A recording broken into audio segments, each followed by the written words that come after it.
Hi, everyone. Hi, Diana. Thank you for being here. I've got a bit of a croaky voice tonight, so I'm going to try and stick it out and not cough on this. But if I do mute at times, it might be because I'm coughing, still a little bit sick from this virus. Thanks for joining. Really nice to see people lurking. Say hello. Hey, windy weather or winter. Lovely to see you. Early morning, I know, for a lot of you guys. I know it's 9 p.m. here in Australia. And it's really the only time I have to do these at the moment because it's school holidays over here. So I have kids running around the house during the day or I'm at work. So apologies for the timing, guys, because I know some people want to catch these live and they can't because they're asleep and so they should be. But anyway, lovely to see you guys. We are continuing our coverage of the lost tip narrative today. I know I always think that I'm done with it, and then there's something else that I dig into. So just a few final, I guess, inconsistencies and tying everything up together today. Hi, Donny Pitbull. Lovely to see you. Beautiful puppy. I love all of the puppies. And thank you so much for saying to keep up the good work. I really appreciate that.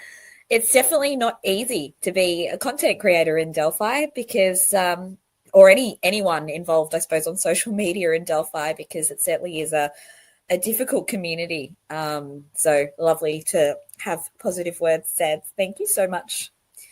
Okay, so Diana, do you want to come and talk to me at all? Because I may need some help later because my voice is going to potentially go. Hi, Barbara. Lovely to see you. Thank you for being a return viewer. So super appreciative. Super appreciative. Sorry, guys. I think it's going to be one of those days. Okay. So just to let everybody know, I am only doing these as presentations because that helps anchor me, because otherwise I forget the 20 zillion different rabbit holes that I go down in my head. I'm sure a lot of you guys can relate to that. I'm not the only one who probably has these racing thoughts. And so always letting you guys know that I am doing that because it helps me. And also I know there are people out there who are maybe more visual learners. It helps anchor them.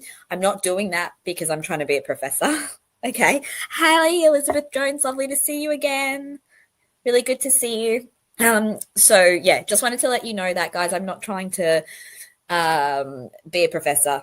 That's not at all my intention. It just helps me be really anchored. So yeah, I need that organization. Okay, I've already just babbled for 3 minutes, so let's get going. Today, happy to be super interactive. I've got the bare bones on the slides to anchor me to the facts and to the information, but I think there's certainly room for speculation today, guys, about why everything is so inconsistent. So please feel free to put your theories in the comments. I've got the comments showing up on the screen because today I definitely would love some interaction from you guys around your thoughts about why this happened this way. And I'm going to think aloud as well as I do that. Okay, so let's go. I'll monitor the chat. Diana's in there, though, as well. So if I miss anyone, I'm sorry. I love everybody who comes and takes the time to listen and be involved in my lives, or anyone who catches the replay too. Okay. So today's lost tip narrative, I guess, topic or anchor point is putting together the pattern of inconsistency. So there's a few final things that I have been mulling over the last couple of days. So I'm going to add them in and then I'm going to try and put it all together and have a bit of a theory around what was going on here. Today, we are going to go back to Dan Doolan. I think in a previous one of these lost tip narrative lives, I mentioned that I felt bad that he got thrown under the bus. However, when you look at his testimony again, you can see that he doesn't seem to be an innocent party in this either. So I've probably re-revised my views again about what we see with some of Doolan's testimony. So I always put Daisy's face up just because I love Daisy. She inspires me and I just love this picture. Always give you the disclaimer, this is all just my own opinion based on publicly available information. I am not professing to be an expert. I'm not a legal professional. And anything that I say about anyone is just speculation. Everybody is presumed innocent until proven guilty in a court of law. So if I express views about things that I think are suspicious, I'm not throwing around any allegations. Hi, RC99. Lovely to see you in here again as well. Okay. So this is the long agenda. I don't even know if I'm doing it in this order or anything, guys, because I literally, again, I do these at the end of my workday. So I'm just like throwing everything together. So apologies if it doesn't kind of go in this order, but this is what we're going to cover today. So if anyone's watching and is interested in any of this, then keep watching. So we're going to talk about the missing BMV sheet. We're going to talk about where did the phone info go? Why is the narrative summary so woefully brief? Questionable record keeping, the binder. Who printed the disposition summary and why? Liggett and Exhibit 232. Cleared versus covered. Irreconcilable contradictions or inconsistencies. Possible reasons to hide. What's there to hide? Definitely want your input on that. Deception is a more reasonable explanation, and whether there might be any appeals value in any of this. Okay, let's read through Mr. Doolan or Captain Doolan's testimony. I've just cropped out portions today that are relevant because obviously we don't want to read all of the pages. So I'm just going to read the bits on the screen for the people listening in and not reading. So the question here is, and I think this is on his direct exam, guys. The packet you turned in was stated to contain the lead sheet, Word document, and BMV info. Was this a new lead sheet you could print from your car computer if the one you wrote on was thrown away? No, the only lead sheet that, like, I did not have access to the system to print new lead sheets. So what I would have done is I would have taken my Word document and the BMV information that I included in the packet, and then I would run it through their printer, their copier. So it's only copying the top sheet of the lead sheet and everything that I had. And then after I got done with that, I would staple the information and submit it to the command center. And then I would hold on to that stuff probably, just as I was making my notes at the end of the day or the end of the week of the things that I accomplished. And once I no longer needed that, I would scan that information into my, scan it and email it to me. So I had a copy of it, which is the stuff that I found when I was contacted by Investigator Mullen. And then I would get rid of the hard copy after I had scanned it into my files. This feels like a comprehension test in English, read that passage and what unusual things do you hear about? Hi, Mimi, lovely to see you here. He continues. I told him, the name didn't sound familiar to me. I said, however, I'm at my office and I have a binder. Several binders, with all of the information that all of the conservation officers had conducted during that time period, and I would look for whatever I could find. And did you look through those binders? I did eventually. Actually, the first thing that I did was there's a little search bar at the bottom left of your computer. I just typed in Richard Allen and it immediately brought up my Word narrative that I had submitted that you had in the exhibit earlier on my computer. So I knew, obviously, that I had interacted with him. And then I went and found my binder and found the lead packet that I would have submitted the day of February 18th. Again, are we catching some inconsistencies here, guys? So this is his pattern, apparently, of record keeping. So he has the original. Actually missed a step here, I think. So he has the original. He copies the original. He hands the original into the command center. I'll update this on the actual presentation, guys. And then he has a copy of the original. Here we go. We've got the copy of the copy of the copy again, guys. So we've got a copy of the original that he then scans and emails to himself. And he shreds the other copy. And then he prints it off again and puts it in a binder. can you see how none of that makes any sense? He literally says that, though. Let's go back. He says, so he would copy it, and then once he no longer needed it, he would scan that information into an email and email it to himself, so he had a copy of it. But then later, he says it was in the binders. So either it's in the binders or it's in the computer. How can it be both when one copy is shredded? It's just, this is where I get confused, right? This doesn't make logical sense, right? Is it just me who sees that? Hi, Charles. Nice to see you. Just double checking, guys. Am I the crazy one here? Like, I do not understand this process or this system. It doesn't make any sense. Like I said, I'll update it because this actually isn't the original. We've got the original that then gets copied, and then that copy gets shredded. The original goes to the command center, and then he scans it and emails it to himself. But then somehow we've got another hard copy because it's in the binder. Like, it's just, it doesn't make any sense, right? I know it's complicated, Windy Weather. That's the problem, right? Like, what on earth? Like, you read it. Like, even just then when I read it again, I realized I was missing some steps there as well. Like, every time I read it, I'm like, what? Again, let's just go back, guys.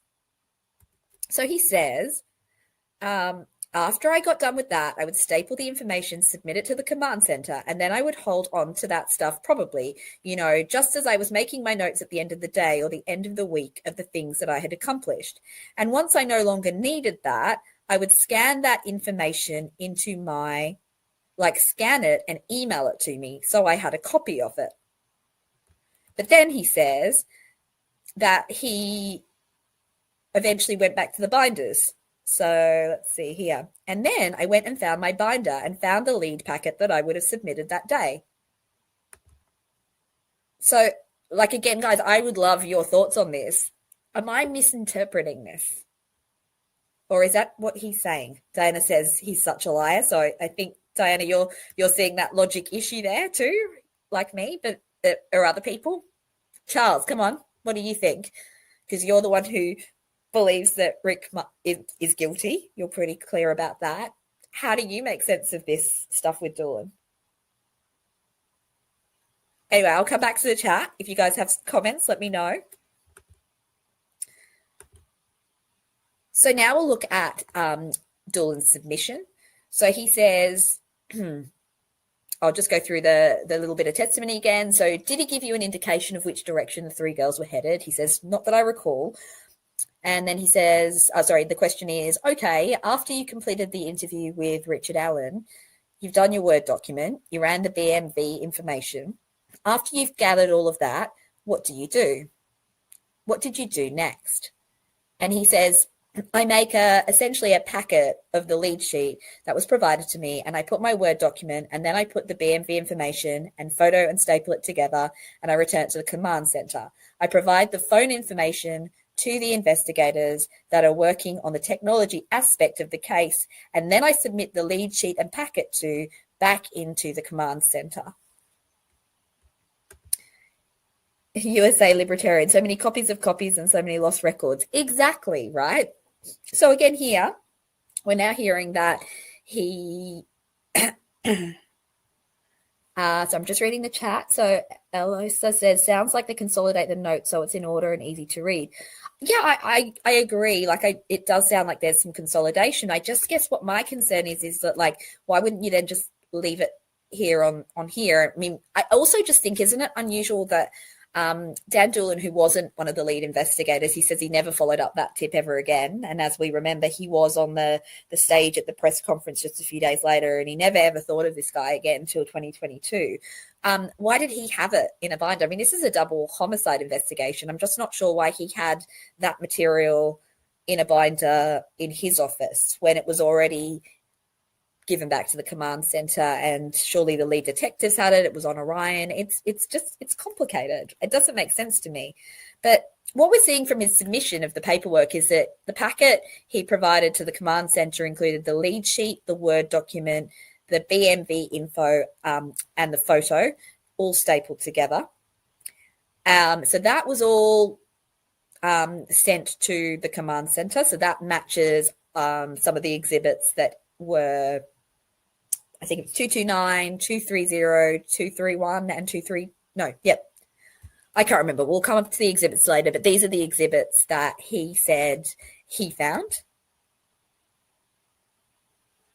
Alosa says people would complain if there wasn't a hard copy. They can't win. No, I agree with you, Alosa. I think my issue is though, like, why does he like if this is a copy and he scanned it in, why does he then shred that to print another copy? Like, that's the issue here. Like, I guess you could have a copy of it written as well as a copy of it in the scanning, but I just don't know why then he shreds it and copies it again. And I do still maintain that Doolan wasn't the lead investigator, so he shouldn't have the hard copy, should he?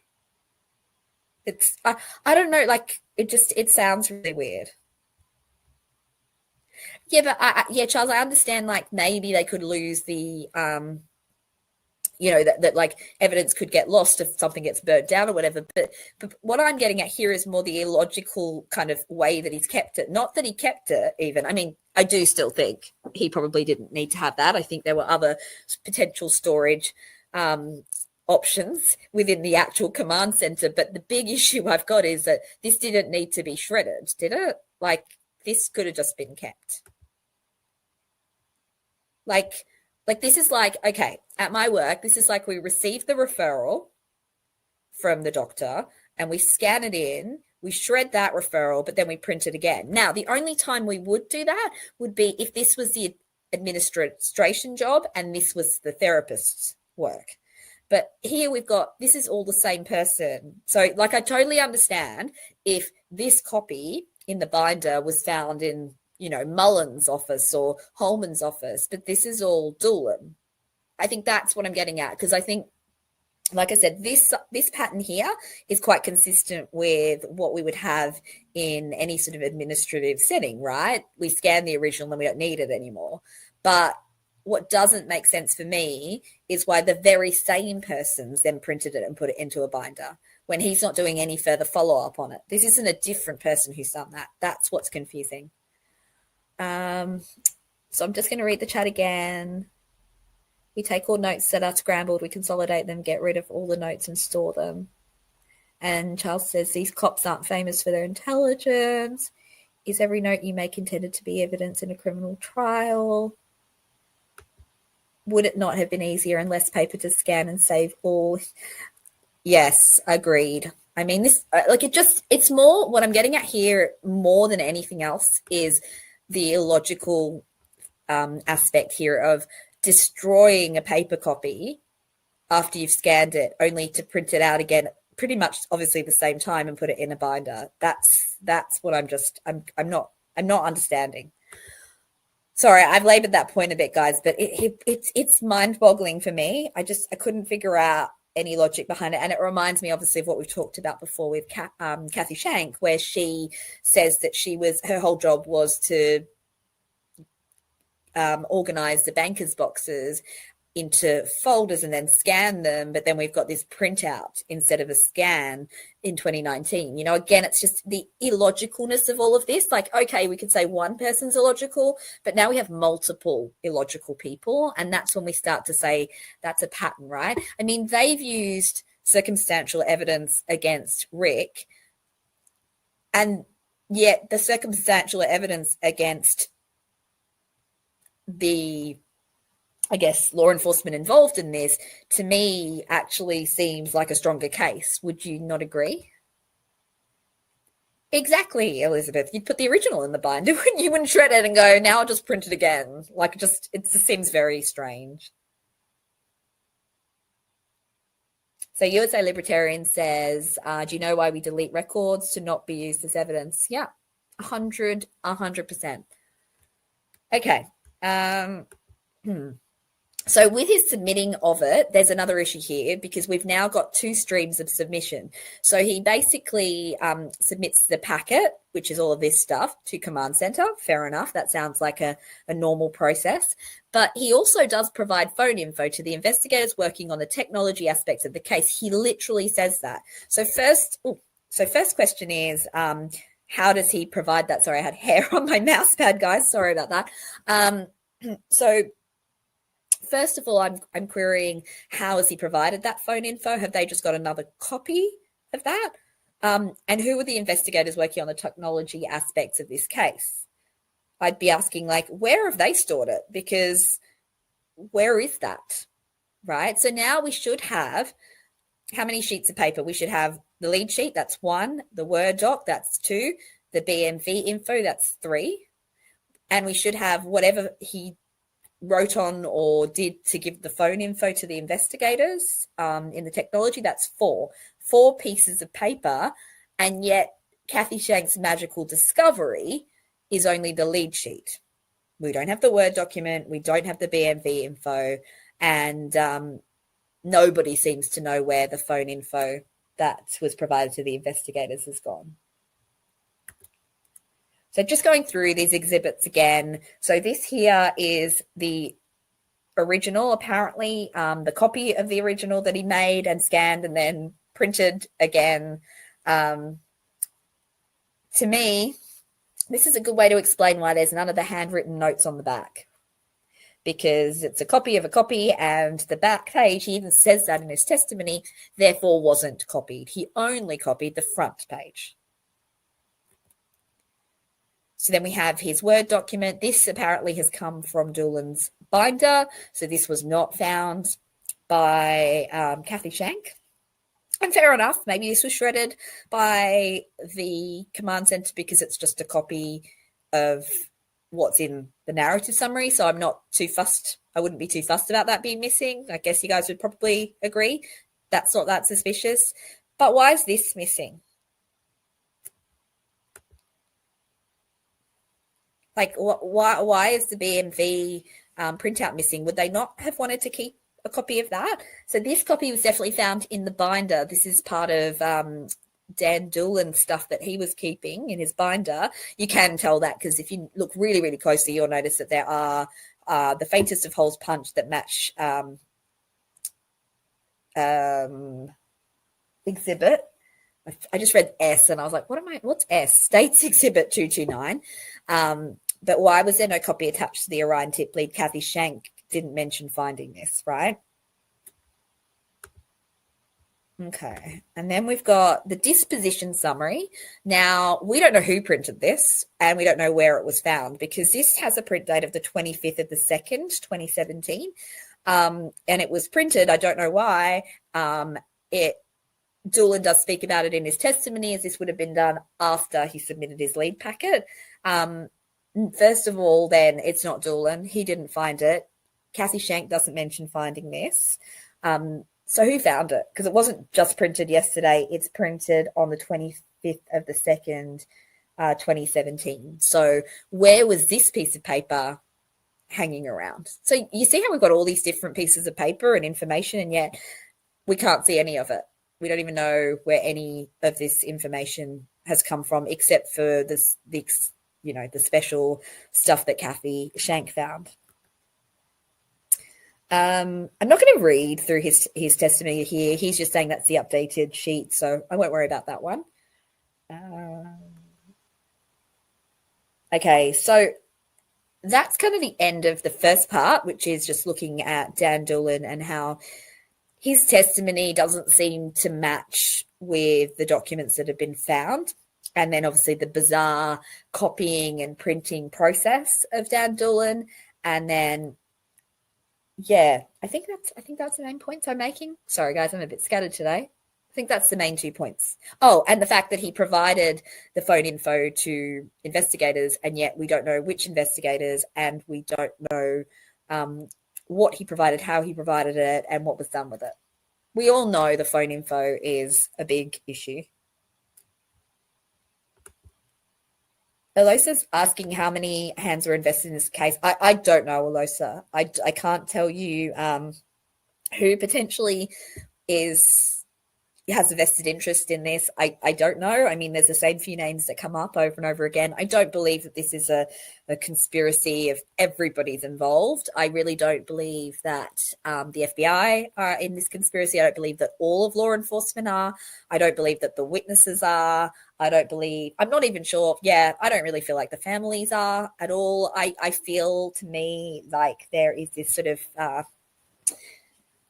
core group of potentially people in the investigation that have some links to potentially the people or person who is involved in this crime, and as a result of that, potentially have needed to do some fairly suspect things.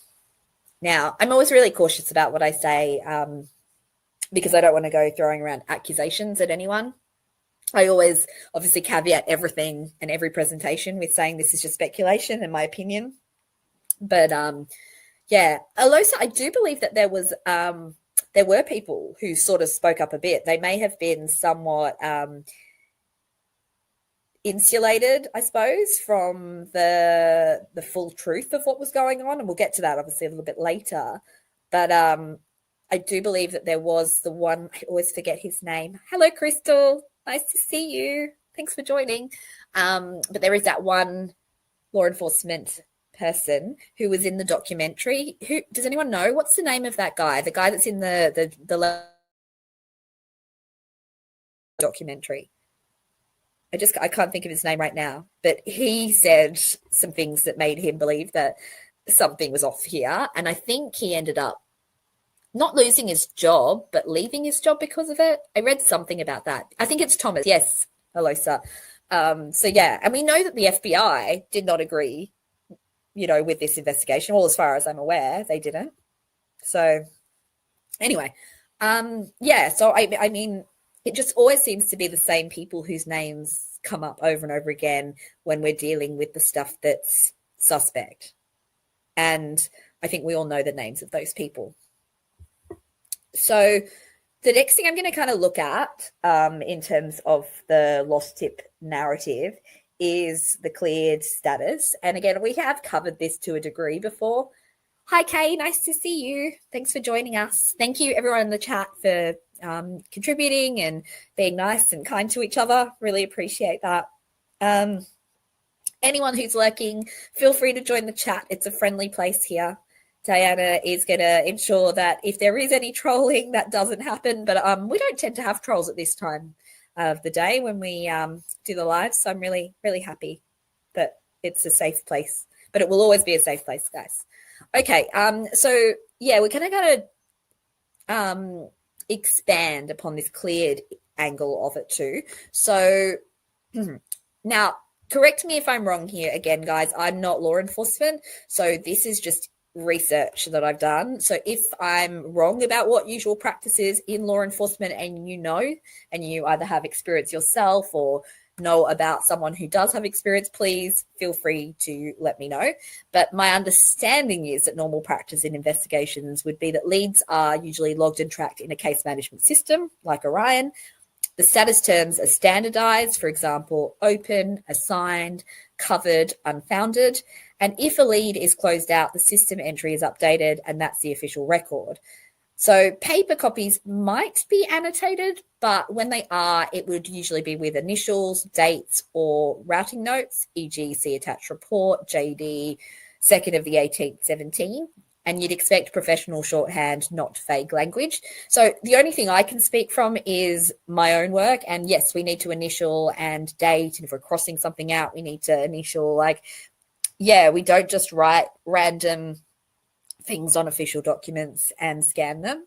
Even with our admin team, they would say, entered into the system or the practice management software by whoever. Even as far as if somebody reschedules or cancels their appointment, our admin team have to put their initials on the digital software that we use. So we know that, BB, I don't know why you say it's not Betsy Blair, but BB was the person who took the call from Sally when she cancelled her appointment. So to me, like that's in a small private practice of psychologists, but I would imagine in a legal setting, it would be even more necessary. I think back to like working in hospitals, having worked in a correctional center. I mean, everything was um, digital in the correctional center when I worked there, and this is dating back to like the early 2010s. So it's a long time ago, and everything was digital. And when it comes to working in hospitals, it's not always digital. It seems to be a little bit behind sometimes. But we'd always have to date it. We'd have to initial it. You can't just write cleared on something and not have any other annotations that go with it. So why is cleared odd? It's not official Orion status, which is covered. It's ambiguous. Does it mean suspect cleared, lead addressed, dead end? It's handwritten without the initials or date. Like I said, that seems pretty sloppy for a homicide case. And I know we can say, well, there's lots of sloppy things that they've done. And yes, there are. I'm 100% with you on that. But the issue here is that we're now having to accept that they're so sloppy in every single possible way. It just becomes this layer upon layer upon layer of errors, and I think that's where you start to say, well, nobody can be that sloppy, I don't believe, and not an entire department of people, because there are multiple people, as we know from previous lives about the lost tip narrative, that have been involved with this lead. So I've got here, would an investigator normally write it? So not as a matter of procedure. If they did jot cleared, it would usually be on a working note, not on the official lead sheet itself. Especially in a high-profile double murder, you'd expect formal system entries, not vague pen marks. So I know that they may say, well, this was just a working note. It wasn't the official sheet because that was in Orion, but nonetheless, it doesn't seem to be anything in Orion that explains why it was cleared or covered, I suppose, either, does it? All we can see is this handwritten, nothing new, phone info provided to ISP. That's basically straight away, that is not cleared because they've sent the information to ISP for the phone information. So that's not cleared yet because they wouldn't have got the results back from that. And so whoever wrote lead cleared, there is just nothing there to indicate why it was cleared. Just having a read of the chat. Donnie says, I just had a ticket dismissed because the officer put the wrong name on ticket check, name on ticket. Deanna is dirty. Diana says, they are so, I just lost you, Diana. They're so unprofessional, sloppy, careless, incompetent, shady. Yeah, and I just don't think we can put it all down, like we said, to sloppiness after a while. That's when it gets suspicious, right? Like, how much sloppiness can you have, right? Charles says he knows who cleared it. Come on then, Charles, tell us. Give us the goss. Who cleared it? I'd really love to know.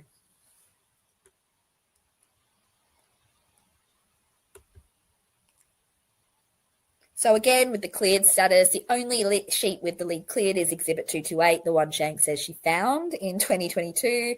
The official Orion disposition sheet shows covered, exactly what you'd expect. The binder hold original doesn't have cleared either. We wouldn't expect that. That was Doolan's. Charles says his last name starts with H. Okay, I think we can all guess who that might be. So again, if that's the case then, Charles, the lost tip narrative doesn't make sense, does it? Right? So the one place lead cleared shows up is the one place it helps explain away why Alan was ignored. Right? It does not seem like normal investigative practice to handwrite lead cleared on a lead sheet. The official status is logged in the system. The fact it appears handwritten and only on the 2022 found copy is a big red flag. So why would they want to have cleared the lead? Why would they want to have that written on just the 2022 copy? Who knows, right? If lead cleared isn't in the same handwriting as the officer who generated the lead sheet or worked the lead, it means someone else added it later. It's not the proper annotation. It breaks the chain of custody because we can't prove who wrote it, when, or why. And I think the issue then is this something that has contemporaneously been written on it, and when? And again, pure speculation here, guys, but there could be a good reason for it if you wanted to explain why you're pulling up an old lead now, 5.5 years after the investigation. This is our only way to explain why we're pulling this rabbit out of the hat now. Oh, it was cleared accidentally. And we know from the Carroll County Comet article that the quote from Nick McClelland is about the cleared tip. The article is basically that the cleared aspect of it, the 7 letters, is what led to them not finding the information about Rick Allen. It just feels more like there's a reason to write that in 2022 than there was a reason that it was necessarily written in 2017. Now, I'm not saying that in 2017 they had suspicions on Rick. I'm saying in 2017 there was a reason they knew Rick was not the perpetrator or a person of interest, and so they didn't need to follow it up, hence covered, right? But not cleared. They didn't clear anyone. Didn't they say that? They never cleared anyone in this case for all those years. So the cleared, I don't believe, was written on it in 2017. I don't even know whether it was written on it in 2019. I suppose that's a possibility when Kathy Shank went and printed out the narrative summary, perhaps as part of the cast geofencing. That's my hypothesis. But I actually think a reasonable hypothesis here is that lead cleared was written in 2022 to explain away why they were pulling out a lead that was years old and now saying that they didn't know about it for years, even though there's multiple copies of this apparently flying around. Okay, guys, how are we going? Just going to read the chat. So Charles says, you realize they cleared Bridge Guy altogether, right? I mean, yeah, I mean, they had so many inconsistent things they say. It's impossible to know what they were or weren't doing. And they don't seem to have an issue with going back on things that they've done and not feeling the need to explain it. So they said that the old Bridge Guy sketch was no longer important. And yet, I mean, well, they didn't use it at trial, I suppose. But, you know, essentially that's what Betsy Blair said the guy that oh no, that wasn't Betsy Blair, was it? I don't know. But anyway, well, guys, I'm losing my train of thinking right now. But yeah, the fact of the matter is there's almost always these discrepancies and things that don't make sense, and they can never really explain it other than oops. Okay, so I'm just going to keep going. I've already said that, so we'll keep going. I will put the presentation link up later as well. I want to do a few things to fix it, and then I'll post it. So if you guys are interested, you can have a look. So here we now have a powerful pattern of mishandling. So taken together, the contradictions form a pattern that makes sloppiness implausible. Shank said 2022, but clearly accessed Allen's records in 2019. And that seems to me like a false testimony, or at the very least, problematic memory, right? And it really, again, as I mentioned the other day when we've been talking about this, even if Shank herself doesn't understand why she printed it in 2019, there was a reason, and surely the investigators would know that. Don't say burger, Charles. I'm hungry. It's 9:30 and I haven't had dinner. I was thinking of doing a cheeky Macca's, as we call it here in Australia, McDonald's run after this. I want a cheeseburger. Yum. Okay, let's go back. So Dylan said he shredded the originals, but again, I'm gonna gosh, guys, I'm getting so stuck on my words today. I'm going to go back and remedy some of the stuff on the slides because when I just read Dylan's testimony out loud with you guys, I realized he didn't shred the originals. He shredded the copy of the original that he'd copied in the command center. But nonetheless, the binder copy exists. So at best, this is inconsistent, but at worst, this is perjury. It just doesn't make sense. You can't have a hard copy that you found in a binder when you shredded the copy. And if you do, then that's very strange behavior.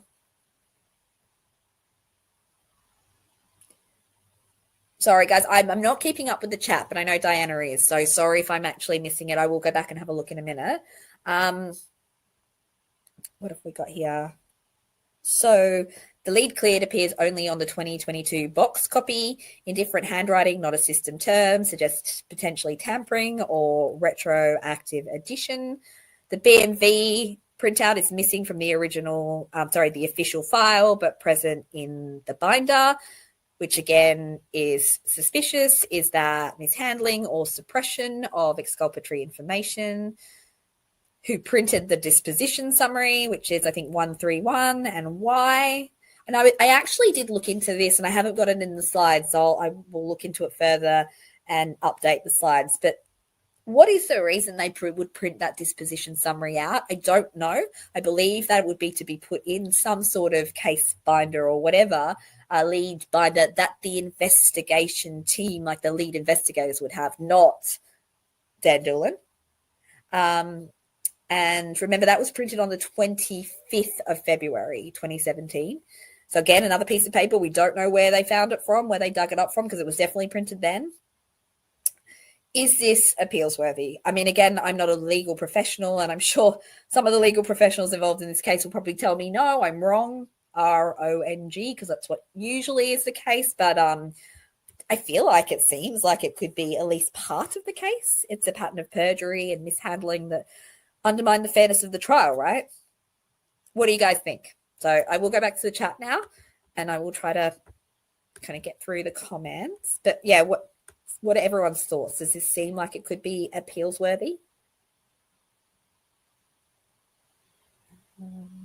Seeing if I've missed anything in the chat, guys. Again, sorry if I do. It's hard to keep up.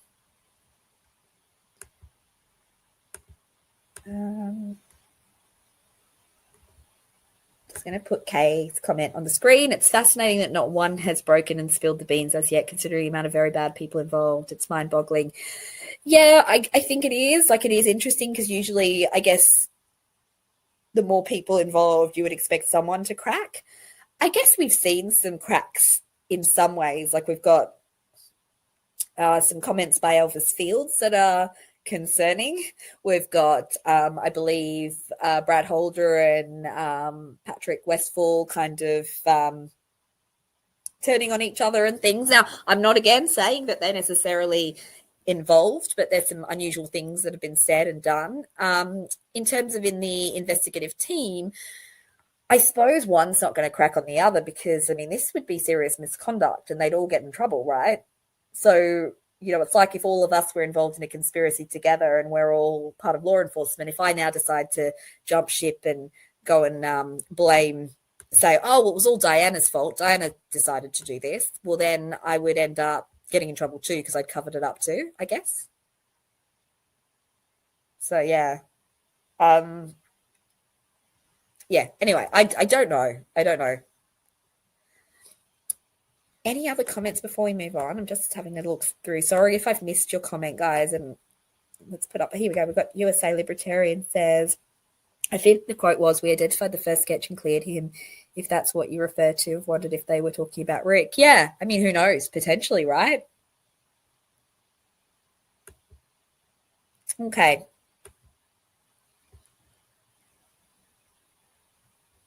I'm going to keep going a bit, guys, because it's getting late here and my voice is really suffering. So I do still want to hear from you guys, though, so please continue commenting. Elizabeth says, oh, I've got to put your comment on the screen. That's beautiful. I'm listening while knitting hats for elderly and homeless, so I'm not ignoring the chat. Oh, Elizabeth, bless you. That's just a beautiful thing to do. The picture in your avatar, your pic, is that something that, like, it looks like a little bunny, I think it is. Is that knitted? That's very, very sweet. Okay. And I'll just bring up USA Libertarians saying, unfortunately, appeals are legal hurdles not based in reality of guilt or innocence or most law enforcement malfeasance. Yeah, I know. And I think that's the big issue, isn't it? And I think I think that's where it definitely always feels like a hurdle as well. Okay. So this is the narrative summary, which we all know. I'm not going to read it out because most of us have read this at some point. It's in the PCA.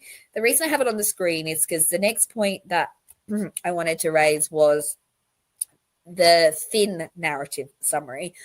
And I mean, I thought about this before, and I may have even mentioned this before, but it's like, it's such, I think actually I did, because it's such a bullet pointed interview recap.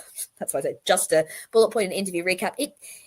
It doesn't seem like a full investigative narrative. There's just no significant detail in it.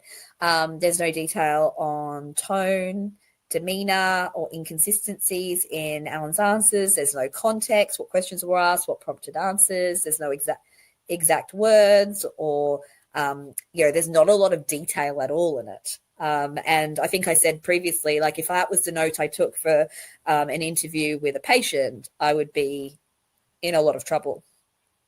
So why on earth was it so brief, right?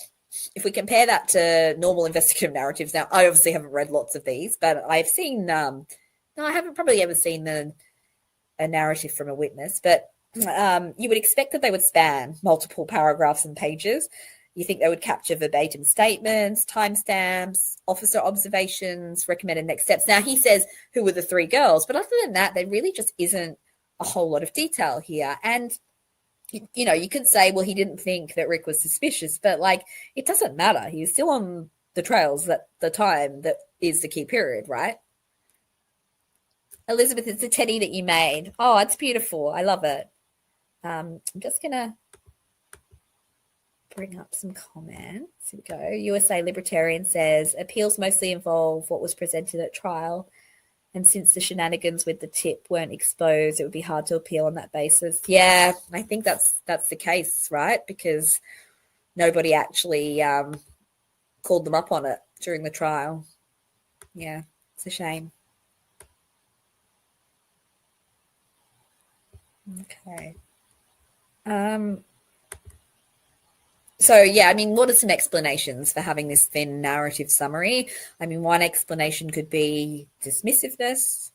So maybe they really didn't take him seriously. But as I said, that doesn't really match, does it? He was on the trails around the time of the crime, the only man that came forward in that specific time frame where the girls had arrived there and been abducted in the bridge guy video.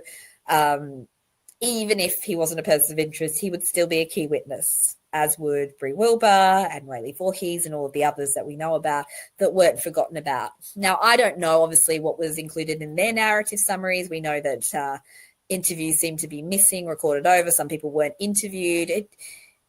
So I wouldn't necessarily compare what was in his narrative summary to others in this investigation. It just seems like they didn't have a lot of interest in what the key witnesses on the trails at the time saw.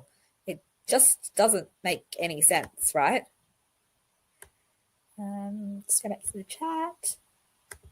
Charles is saying, well, for one, he's taking the fact that DD was an actual law enforcement and was fish and game. Those guys are pretty dumb. Okay, Charles, I'm not sure about that, but yeah, okay.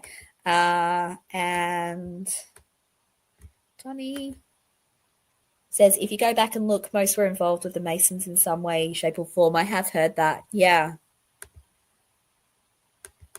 And Diana says, didn't they use the excuse that conservation officers have the same powers? That's what I believe. And Mimi says, conservation officers carry federal power. Yeah, I mean, that's what I heard as well, that technically he did have that power to do that. The reality is we can't just blame this on Dan Doolan anyway. I mean, ultimately, I'm not saying we can blame it on anyone in particular, but Dan Doolan, by all accounts, did what he was meant to do in terms of turning in the stuff. I don't get his document storage and copying and all of that, and I do think that his testimony doesn't make sense. But in terms of dealing with the handing it in, he did that. But yes, sorry, I just realized I'm just like all over the place. I am saying that Dan Doolan's narrative summary is problematic. I am saying that. And I don't think we could just put that down to him being a conservation officer, because if his summary was problematic, then the lead investigators would have said, you know what, go back. You need to ask some more questions. And the thing is that, like, we would do that. Again, I always bring it back to the work that I do. If I do an assessment with someone and I've missed important information, I go back and get it. You ask again. And again, I'm not part of law enforcement. I just watch my shows that I like, and it seems like they go back and interview people multiple times, but not in this investigation, clearly. So another explanation they could have was that it was a paperwork shortcut, that they logged only the minimum in Orion, keeping richer detail elsewhere. Well, where is that richer detail? So they'll say, well, whether they have written notes, well, why were they destroyed? Or where were they kept? The Word document, we've seen that. That's the brief summary as well. And then I think a very reasonable explanation here is that the brevity might not just be laziness, but intentional minimization. It could be designed to undersell the importance of the encounter, keeping Alan low profile, but for what reason? Now, I'm not at all suggesting that they were trying to cover up for Richard Allen, just double checking that no one thinks I'm saying that. Hi, Carol, nice to see you. What I am saying, though, is I think that there were other reasons that they might want to keep Rick's information low profile. Sorry, guys, my throat's really not great here today. Apologies if you're hearing me cough. So in the chat, guys, what reasons could there be for intentional minimization of Rick's information and witness statement? Please, guys, put it in the chat. I would love to see your thoughts. I don't want to just always give my thoughts. Me. I have thoughts. I always have thoughts, but let's see. I will put your comment up on the screen. If you don't want me to, you can say, please don't put it up. But I'm really curious. What are your thoughts? Why would they want to intentionally minimize Rick Allen? Come on, Diana, you start us. This is like literally is being like in a lecture and being like, so who has the answer? No one puts their hand up. Except that it's not a lecture, as I said, guys. Please don't misquote me on that. I'm not trying to lecture or be a professor at any stretch. So Wendy says, I don't think he was there during the crime time. Okay, so Wendy, is that kind of thinking that like maybe the timing was changed? Because I know some people feel that that's a possibility, that the timing has been changed in the narrative summary. Now, I did say the other day that the Orion kind of tip that was entered in 2017 could have been potentially, but didn't look like it had been doctored. But I guess there's a possibility that Doolan then entered an incorrect narrative, I guess. But that would mean that they were trying to frame Rick back in, or keeping him as an option to frame in 2017. So I don't know. I don't know if, that I guess is a possibility. Did anyone else have any? I didn't see anyone else giving us a theory of why they'd want to minimize. Charles says Rick Allen didn't provide himself with an alibi for the time of the murders. It's because he couldn't. And that's because he was walking on his own, and then he drove home and had a rest on the couch on his own and was on his computer. Like, that's the problem. It's like I can't provide an alibi for where I am right now because I'm on my own in my clinic and everyone else has gone home, So, yeah, I mean, he could have probably tried to make some sort of false alibi. Could have done what Brian Koberger did and say he was out driving looking at stars or something. But, yeah. Anyway, okay. So if nobody else is going to give any opinions, come on, guys. I want to hear your opinions. I'm always open to opinions, contrary to popular belief. Well, hopefully the people on replay can comment what their opinions are. Pause and comment. Like, what do you think might be the reason that they would intentionally minimize Rick Allen back in 2017? So here's my hypothesis. So I wonder, and I think I've said this before, actually I have, in the last one, I wonder if Rick was too close to the actual crime. As in, he was on the trails very close to that time period and he wasn't guilty. So they couldn't hold anything over him, but he potentially could have seen something that would have identified the true offenders. That's a possibility. Did he see a car? Did he hear more that he doesn't remember 5 years later? I think it's possible. I feel like his memory, of course, would have been degraded by 2022. And although I do think he does a pretty good job, we're going to talk about that in a minute, in his 2022 interview, I do think that potentially he's forgotten some stuff in between. I think it's also possible that they automatically knew Rick wasn't guilty, so they didn't need to worry because they knew who the true offender was. But I think it's more the first one, because I do feel like there was this intentional minimization of him rather than just a clearing of him quickly because they knew he wasn't responsible. And again, this is all just hypothetical. It's all just me creating a possible narrative. And my query is, given that we know that Holman received this tip, apparently, according to the lead sheet, did Holman write Whiteman on that lead sheet? Did Holman write Whiteman so, again, to obscure people from finding Rick? Was the BMV sheet not there because they didn't want anybody to find Rick? Not because they were covering up for Rick Allen, guys, not at all, but because they wanted to minimize Rick. Now, I know other people will say they wanted to minimize Rick and keep him as a patsy. I know that's another thing that I've heard, and that's possible. Were they, was this the binder of potential patsies later down the track? Possibly. I don't know. But I definitely do not think that this is all just innocent errors. It just doesn't make sense to me. The statistical likelihood of so many errors from so many people just seems incredibly small. So that's my theory, guys. Open to other theories there. And when I refute other theories, please don't think I'm saying that theory is dumb and stupid. I'm just saying that theory, doesn't necessarily feel as consistent with my thoughts. It doesn't mean it's wrong, right? But I think we're all allowed to debate theories as long as we do it tactfully and respectfully, right?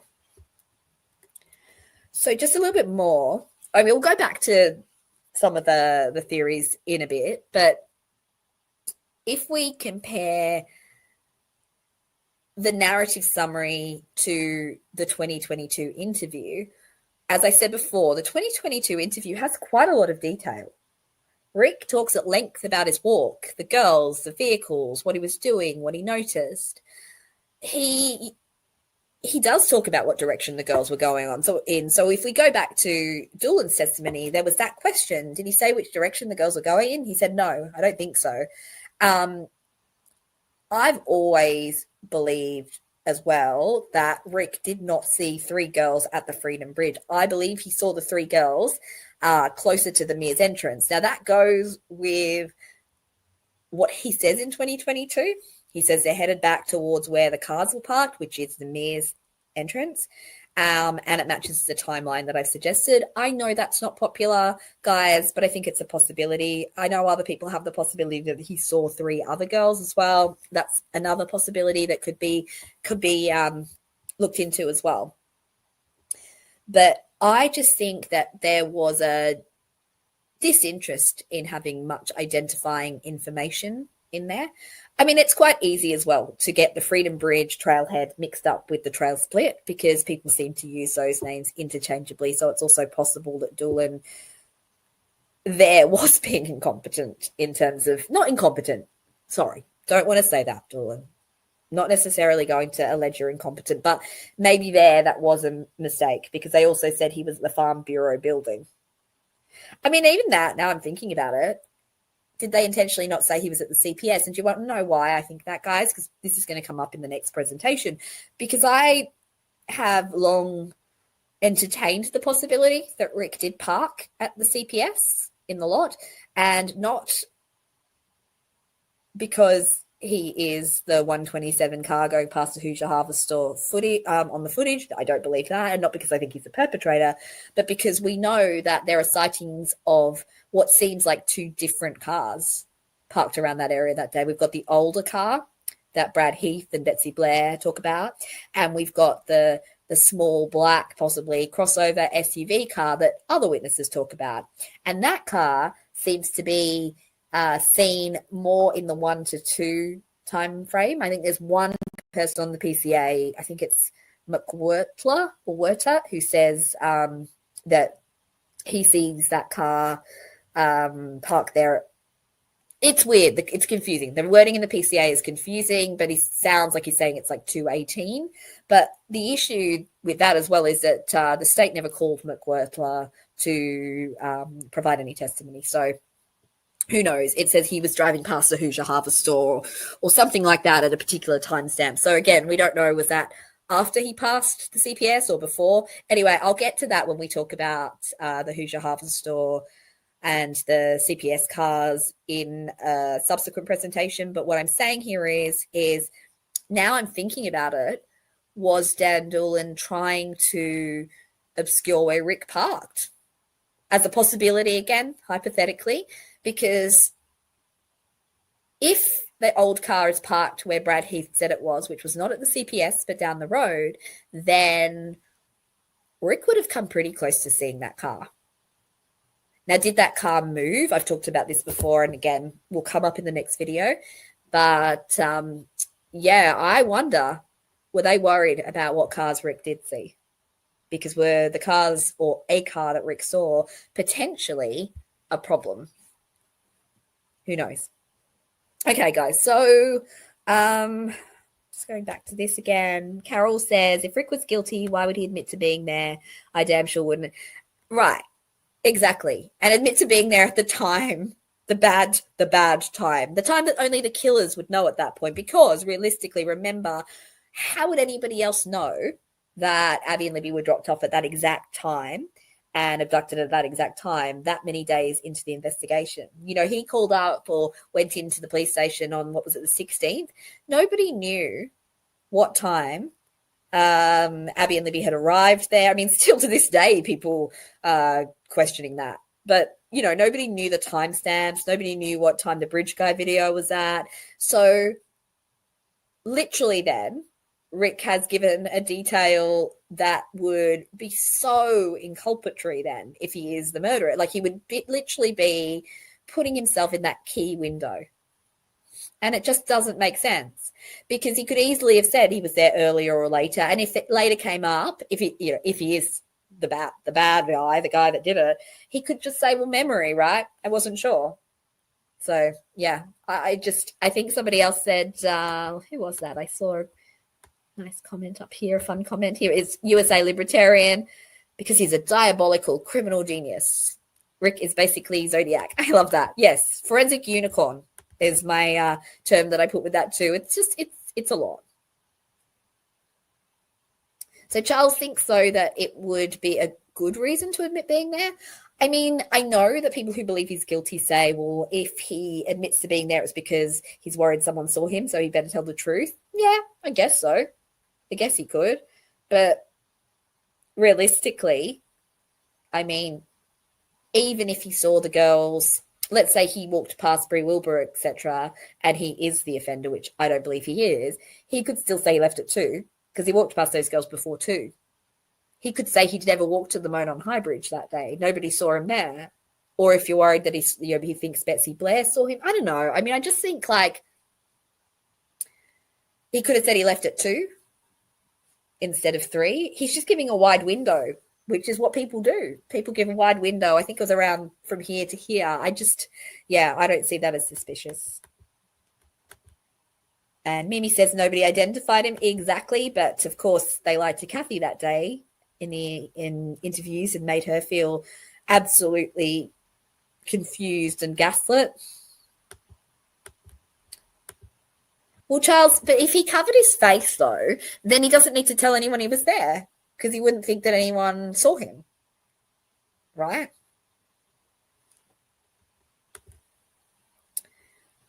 So either he was worried people saw him and so he told the truth because he is bridge guy and he wanted to get ahead of those narratives, or he covered his face, therefore no one saw him, so why put himself there in the crime window? You know what I mean? Like it just doesn't make sense.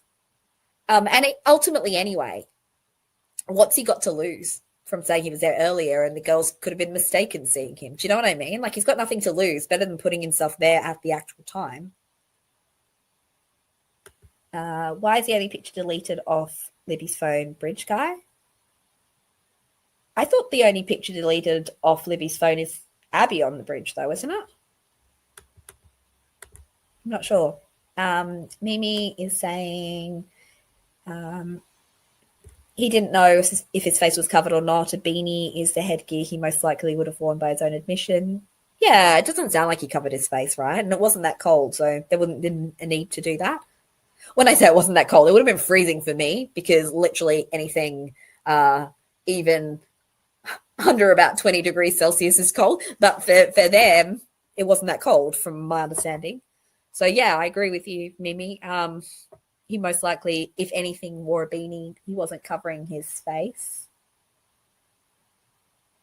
And USA Libertarian, certainly not in hindsight, because admitting is to being there is why he is in prison and they're only evidence. So no, not really. No, I agree with you, USA Libertarian. I don't think that anyone would admit to being at the scene of a crime.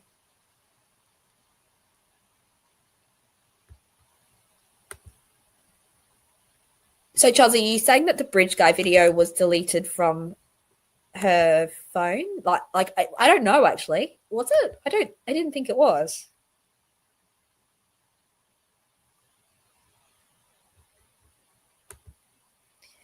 Yeah, Wendy, this is what people thought up until we saw Doolan's paperwork. But, I mean, some people may still think that.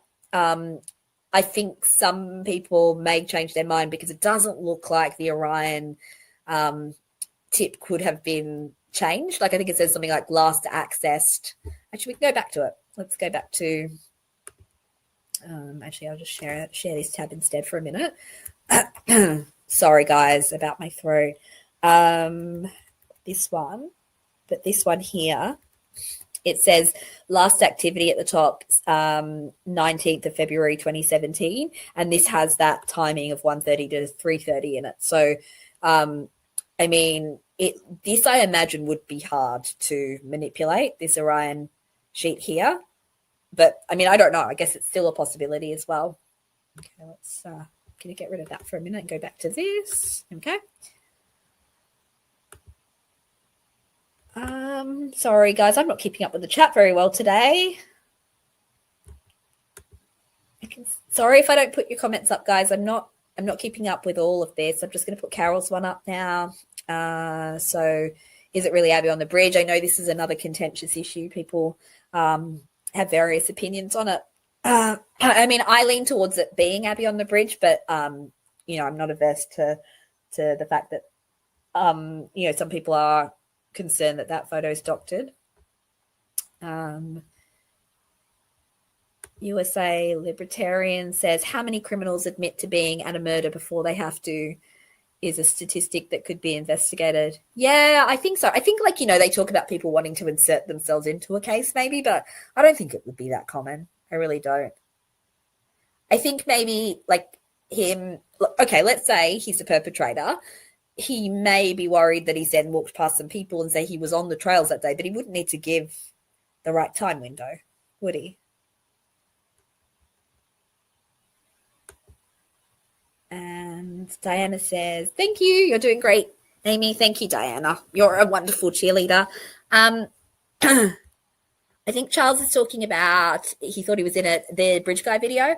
I actually had a thought about this, guys, because I think I saw on X, I think it was Michael Osbrook saying that if the phone was locked, how did Libby take a video? And I was just thinking, you know, when your phone is locked and you can just swipe the camera open.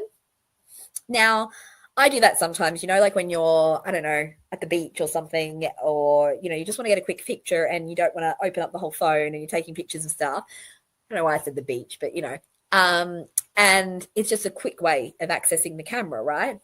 And I suppose for me, I was thinking, well, that seems like something a girl might do if she was concerned and trying to record someone, which is what we've been told is most likely what happened in the Bridge Guy video. And I know, again, there's contention around that because it doesn't look ridiculously stressed, or they don't seem ridiculously stressed in that video.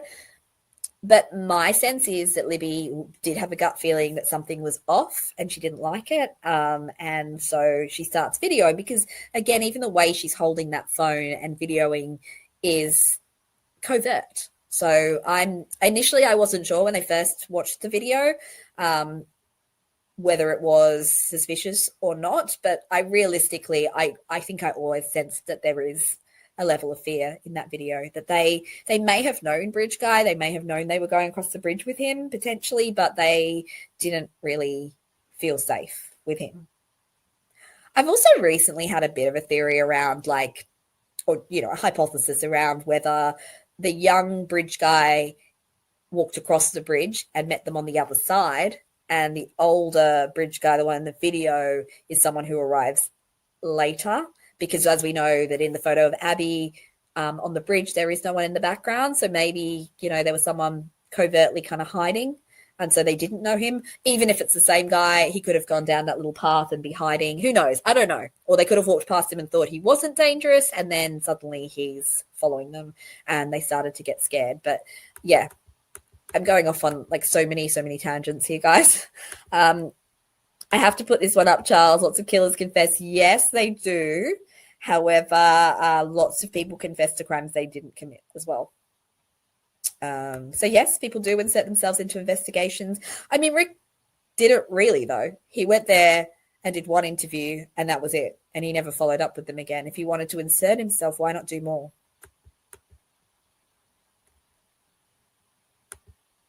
Yes, the picture of Abby absolutely is the one that's deleted from the phone. I've always thought that was odd because I believe it wasn't in the Snapchat cache. I think that's one of the most oddest things about the phone. I think a lot of the other stuff about the phone isn't so odd, but I think that is odd. And to me, I don't know when that happened and how that happened, but that is definitely very strange. And I do not think Rick Allen could have gone into the phone and deleted that picture and not shown any record of doing so. Because, again, no offense to Rick, but he's probably not a tech genius. I mean, I'm just making an assumption there. I couldn't do that. And I'm not a tech genius either, so I'm not putting him down because does anyone in this chat know how to delete a photo from Snapchat cache while not accessing and opening the phone?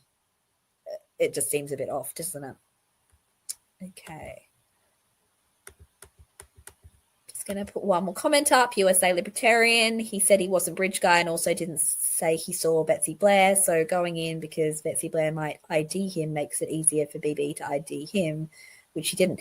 Exactly. Actually, really good point, USA Libertarian. I didn't even think of that. So, yeah, if he thought he was seen by the three girls, then he would come in and say, well, I was there and I saw three girls. But then he would also then just say, oh, yeah, I saw this other lady. I was like, when I was on the bridge and then I left. You know what I mean? Like, yeah, it doesn't really make sense, does it? Why tell half the story but not the rest of it? I honestly do not think that Rick went in there because he's guilty. Obviously, everyone already knows that. I don't even need to say that. It's kind of stating the obvious. Donnie is saying he went to see if he could help and was turned into a patsy. Exactly. That's what's very sad about this. All right, let's go back to this, guys. So, yeah, I mean, basically I was just comparing it to the 2022 interview and it doesn't really make sense that in the 2017 interview, we've got this tiny little narrative summary, and in the 2022, he's pretty detailed, and we've gone through that before. If you go back to the timeline video from previously, you'll see how we've talked about what he says and his not his testimony, but his interview transcript. I am going to go back to the timeline again over the next little while because I think it's time to revisit it again, given now that, you know, a lot more of us are seeing that potentially the time he gave was that later time initially, because the Orion printout would be hard to doctor. Again, I'm not saying it's certain, but I think it would be hard. Okay, so here we're at the irreconcilable inconsistencies. This is tying it all up, guys. I don't have anything else at the moment to pull off those few pieces of paper. I'm just going to tie up all of the ends. I think this includes all of them, but I may be missing some. I will keep thinking. And if I've missed any from previous lives, apologies, but you're all welcome to go back and look at those. I think I have actually now as I'm thinking about it. Anyway, because it's late, I'm probably not going to remember everything that I missed now, but anyone who's interested in this lost tip narrative issue, they can go back and watch. I reckon it's about 5 hours worth of lives now. Not sure. But Diana, you've been here for all of them. You should know. I'm going to put you on the spot again. Okay, so Diana's going to not want to be a mod for me anymore soon. She's going to be like, she is such an annoying person. She's always making me be put on the spot. Anyway, so one of the inconsistencies, the origin of the lead. So the lead investigator, Jerry Holman. I think I spelled Holman wrong there. Hey, Jer, nice to see you. Not Jerry Holman, by the way, guys. This is Jer. I wouldn't do that to you, Jer. I wouldn't conflate you with Jerry Holman. I spelled his name wrong here, just by the way, guys. I'll fix that. But he says, on the sheet that we've seen, it notes that he received the tip. Now, he may say he didn't, but that's what it looks like. And I will credit Cryptex and who else was it that said that? Cryptex was the first person that suggested that, and I think it was Peggy who said that, and there's been a few other people who've echoed that sentiment, that Jerry Holman clearly, from that lead sheet, was advised at least about this tip, and potentially was even the person who actually went and saw Rick that day when he came in. Why does it matter? Well, we know his name is the top of the task force from the very start. So it suggests it couldn't have been lost in the shuffle. Again, we've talked about this before. Are we now to suspect or expect that Holman and Doolan and the other people who processed some of this information on the lead sheet, all the names are listed there, there's about 4 or 5 people, plus whoever got the phone info, who was investigating the technological side of things, all of them have amnesia. All of them conveniently forgot one person on the trails that day in the key time frame, when really there weren't that many people on the trails that day within those few hours. It's ridiculous, right? So the legal implication is it undermines the prosecution narrative. There's a potential for false or misleading testimony. We've got Doolan's interview and record keeping, so the strikingly brief summary. So he's really brief for the summary, but he got the phone identifiers and BMV data. So on the one hand, we're being super brief. On the other hand, he's got that more detailed information, which apparently Cheyenne, I think, says they didn't take her phone info. So interesting, isn't it? They only seem to be interested in some people and not others. Why does it matter? Well, it contradicts his own testimony and raises doubts about the chain of custody. We've got fragmented information streams. So, you know, we've got things being given to various different people. We've got bits and pieces being found in various different places. We've got the inconsistency of the 2019 printout, which was what first got us all super worked up about this lost tip narrative, which directly contradicts the testimony of Kathy Shank and the rediscovery story. We've got the disposition sheet, which is the 232, which is marked as covered, printed on the 25th of February. Where on earth was that found? Who printed it out? Why was it printed? We've got the lead cleared annotation, which I've just talked about, which is odd. It doesn't kind of match what would usually be done. It doesn't match the Orion terminology. It's written in different handwriting. There's no initials, no date. That does sort of lean towards retroactive annotation. And did I say Kathy Allen just then, guys? I'm just checking because Jed said Kathy Shank, and I know I've made that mistake before. So apologies if I've done that again. Why do so many people have similar names in this case? It's too confusing. Sorry. The legal implication there is possible fabrication of evidence. I know that's a pretty bold claim, but let's be honest, it's looking incredibly dodgy. And we've got the name discrepancy. So why was it logged as Richard Allen Whiteman? My concern here, as I mentioned before, is are we trying to bury Rick Allen, not to keep him safe, but to keep the true offenders safe, because the true offenders may have been seen, or something may have been seen by Rick. Either he said that he saw something and they were concerned about that, or potentially he didn't, but they were worried that if people dug deeper, that they would, that Rick might remember something. That would be quite concerning for the real offenders.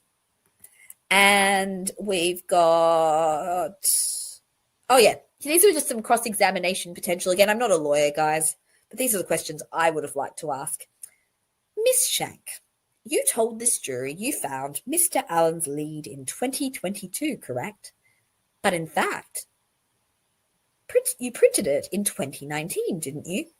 I love how I'm using like some sort of British barrister voice doing that, guys. I did grow up in London, guys. I moved here as a kid, though, hence the Australian accent. But so I have a little bit of English in me. Okay, Joe, I'm glad I didn't say Kathy Allen for once. That makes sense. My brain just filled in the gaps and did not read how you had spelt her name. Here's my questions for Dan Doolan. You testified your practice was to scan and shred the copies, not the originals now, we changed that. So how is it this binder copy with hole punches still exists? And you testified the BMV page was part of your original packet. Why does the command center version not seem to include it? Why has it not been found in the command center or in the box of things that Kathy Shank found? And Mr. Sheriff Liggett. So this is actually something I haven't mentioned yet, guys. If you read Liggett's testimony, and I don't know who it is who's doing the direct. Is it McClelland? I don't know. But whoever's doing the direct actually says, is Exhibit 232 the document that Miss Shank gave you? And he says, yes, but Exhibit 232, guys, is the disposition summary. It is not the 228 exhibit that Kathy Shank said she miraculously uncovered in 2022. Now, is this likely just an error in naming an exhibit? Probably, but it's still a problem, and it should have been cleared up at the time. And so even if that's just a misspoken, it was supposed to be 228, because it does sound like that. He talks about it being a lead sheet and the cleared status and things. I still would have the question, where was this found? It was printed on the 25th of February, 2017. Interesting. My mind really went deep into conspiracy. I was like, is this Liggett's way of insulating or distancing himself potentially from the 228 exhibit that says 2019 print date? But I think that was going a bit too far. I don't think that's what happened here. I think it's just they've confused exhibits. But worth thinking about, though, and entertaining. And I'd like to ask Sheriff, is cleared a system term in Orion? Isn't the official term actually covered? And this handwriting doesn't match the other notes, does it? Okay, guys, I think that's the end of the lost tip narrative. I have a few extra thoughts, though.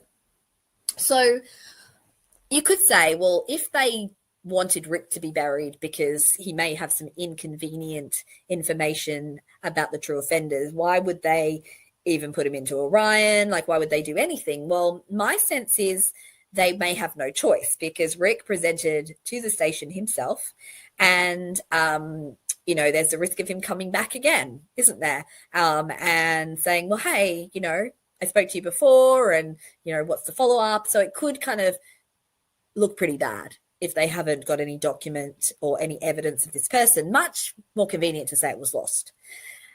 So that's one of my suggestions. And the other one is, who were they hiding Rick's info from? Why were they burying him as Whiteman, not having his photo and BNV printout on the file, having very vague and incorrect in some ways evidence on the file? I mean, Doolan has called the CPS the Farm Bureau. Maybe Rick called it that. Maybe that was a deliberate attempt to obscure where he parked, as we've kind of talked about today. And here is where I wonder, were they trying to minimize or cover it up from the investigators that I don't believe were biased in this situation? And that is the FBI. I think that the FBI in this case were legitimately, potentially, I hope, searching for the true offender. And maybe certain people didn't want the FBI to speak to Rick. They wanted to keep this within their confines. I don't know. I mean, all the witnesses are handled ridiculously poorly in this case. Let's be honest. There's not very good practices. Clearly, no one seems to have been interviewed as many times as you would expect. We've got recorded over interviews. We've got people who were never interviewed. So many things. So turning over to you guys now, I'll finish up in a few minutes, but just wanted to see if anyone had any thoughts while we wrap up this lost tip narrative. I'm just seeing, Charles is saying you've got a weird theory about the Young sketch. Well, by all means, let us know. USA Libertarian says bizarre. Just going back. USA Libertarian says he told his dad he was losing his mind and he had to tell him before he lost it. And you can assume he was lying about that, but that doesn't make much sense. Maybe he was telling the truth, which makes sense and also is consistent with the facts that are almost certainly true. Yeah. I think that Rick's always told the truth, of course. I don't feel that he's ever told lies. I think that his memory has been fallible, like anybody's memory. And I believe that his story matches a timeline that is workable from an innocent perspective.